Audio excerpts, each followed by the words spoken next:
இந்த உலகத்துடைய மிகப்பெரிய டேஞ்சரஸான ஐலாண்ட் எங்கே இருக்குன்னு தெரியுமா? நம்ம இந்தியாவில் அந்தமான் அண்ட் நிக்கோபார் இடத்துல நார்த் சென்டினல் ஒரு இடம் தான் இருக்கிறதுல டேஞ்சரஸான ஐலாண்ட் சொல்கிறாங்க. அப்படி அந்த ஐலாண்டில் என்ன தான் இருக்குது? ஒரு மிகப்பெரிய டைனோசர் இருக்கா, இல்லை நிறைய பாம்புகள் இருக்கா, இல்லை யாருக்கும் தெரியாத ஒரு சூழ்ச்சியான மர்மம் இருக்கான்னு நினைக்கிறீங்களா? அப்படிலாம் இல்லை. அங்கே இருக்கிறது மனுஷங்க தான். அந்த மனுஷங்க நம்ம அங்கே போனால் அவங்களால என்ன பண்ண முடியுமோ அதை பண்ணுவாங்க. ஆனால் நம்மளால் என்ன பண்ண முடியுமோ நம்ம அவங்கக்கிட்ட பண்ண முடியாது. அப்படி அங்கே என்ன தான் நடக்குதுன்னு உங்களுக்கு தெரிஞ்சுக்க நிறைய ஆசையாக இருந்ததுன்னா இந்த வீடியோவை மறக்காமல் ஃபுல்லாக பாருங்கள். அதுக்கு முன்னாடி நம்ம அஜி விலாக்ஸை மறக்காமல் சப்ஸ்கிரைப் பண்ணிக்கோங்க. வாங்க வீடியோக்குள்ளே போகலாம்.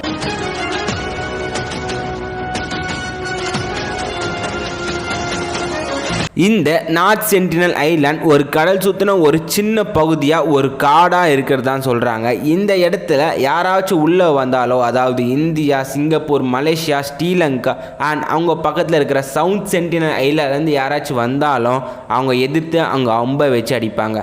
அப்படி அவங்களுக்கு என்ன தான் பயம்னா, அவங்கக்கிட்ட நம்மக்கிட்ட இருக்கிற இம்யூனிட்டி விட ரொம்ப ரொம்ப கம்மி. அவங்கக்கிட்ட யாராச்சும் உள்ளே வந்து அவங்க கூட மிங்கிள் ஆகிட்டு ஏன் அவங்கள டச் பண்ணால் கூட நம்மக்கிட்ட இருக்கிற சாதாரண ஃபீவர் அவங்க இனத்தையே அழிக்கிறதுக்கு கூட வாய்ப்பு இருக்குது. ஸோ அதனால் அவங்க யாருமே கிட்டையும் நெருங்க விடாமல் அவங்க இன்னும் வாழ்ந்துட்டுருக்காங்க. நம்மக்கிட்ட இருக்கிற மொபைல் ஃபோன் ஏன் இவ்வளோ டெக்னாலஜிஸ் இங்கே வளர்ந்தாலும் அங்கே எந்த ஒரு டெக்னாலஜிஸும் வளராமல் இன்னும் அப்படியே தான் இன்னும் இருக்குது. ஏன் நம்மளுடைய ஹோமோ சாப்பியன்ஸ் சொல்லலாம், அந்த அளவுக்கு அவங்க இன்னும் அப்படியே தான் இருக்காங்க.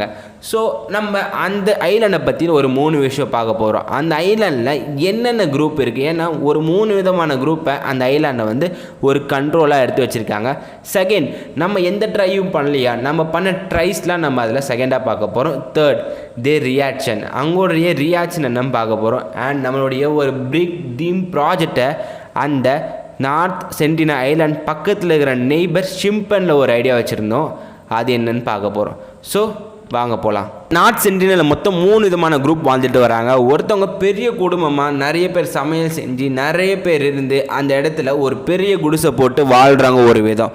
இன்னொரு ஒரு டெம்பரவரியாக ஒரு இடத்துல போய் இருந்துட்டு அதுக்கப்புறம் வேறு இடத்துல டெம்பரரியாக போய் இருந்துட்டு அப்படி டெம்பரவரியாக அவங்க சேஞ்ச் ஆகிருக்கிறது செகண்ட் ஒரு விதம். மூணாவது, அந்த கடலோர பகுதியில் ஒரு சின்ன டென்ட்டோ ஒரு குடிசை போட்டு அவங்க வாழ்ந்துட்டு இருக்கிறது ஒரு விதம். அவங்க இருக்கிற சாப்பாடெலாம் எப்படின்னா, அவங்கக்கிட்ட இருக்கிற ஃபிஷ்ஷஸ் அங்கே கிடைக்கும். ஆனால் அவங்க வச்சுக்கிற போட்டு ஒரு பெரிய ஒரு போட் மாதிரி இருக்கும்.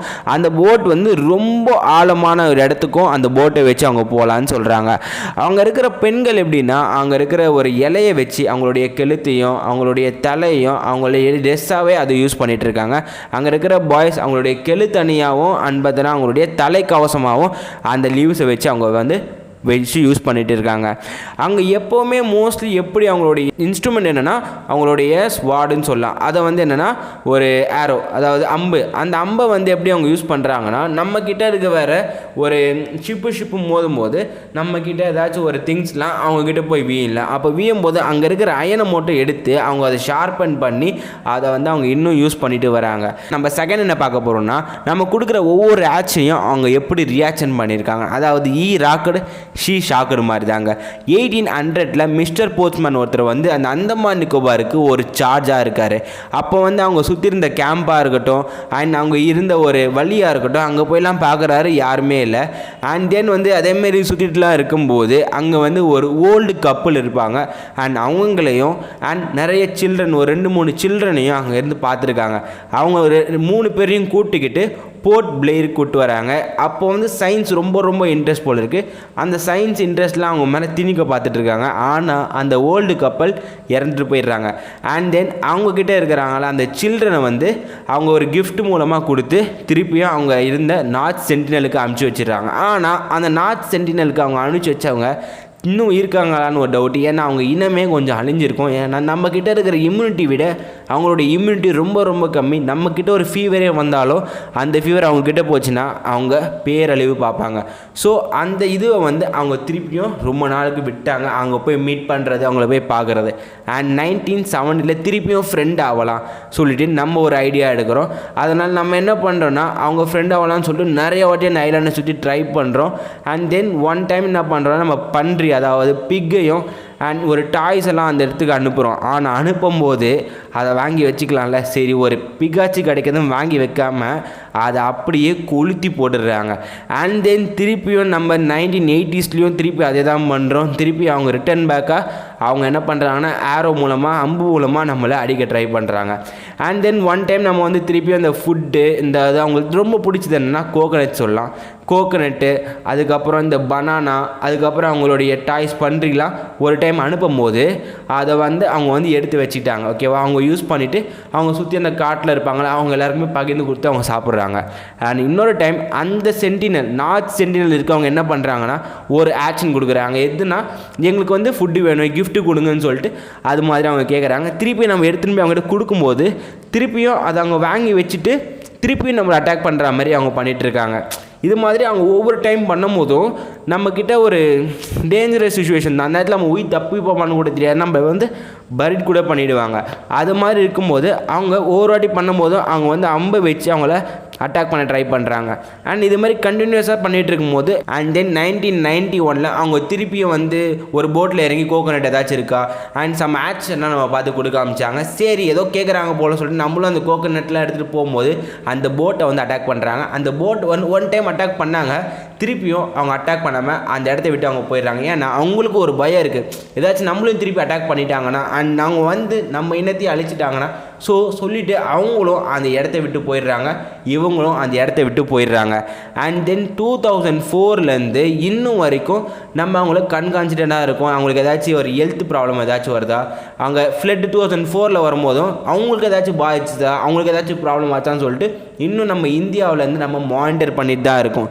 அண்ட் 2004 ஹெலிகாப்டர் மூலமாக சரி ஏதாச்சும் ப்ராப்ளமாக இருக்கா அப்படின்னு சொல்லிட்டு நம்ம சரௌண்டிங்கில் பார்த்துட்டு இருக்கும்போது கூட அந்த ஹெலிகாப்டரையும் அவங்க அட்டாக் பண்ண ட்ரை பண்ணியிருக்காங்க அவங்களுடைய அம்புகள் வச்சுட்டு.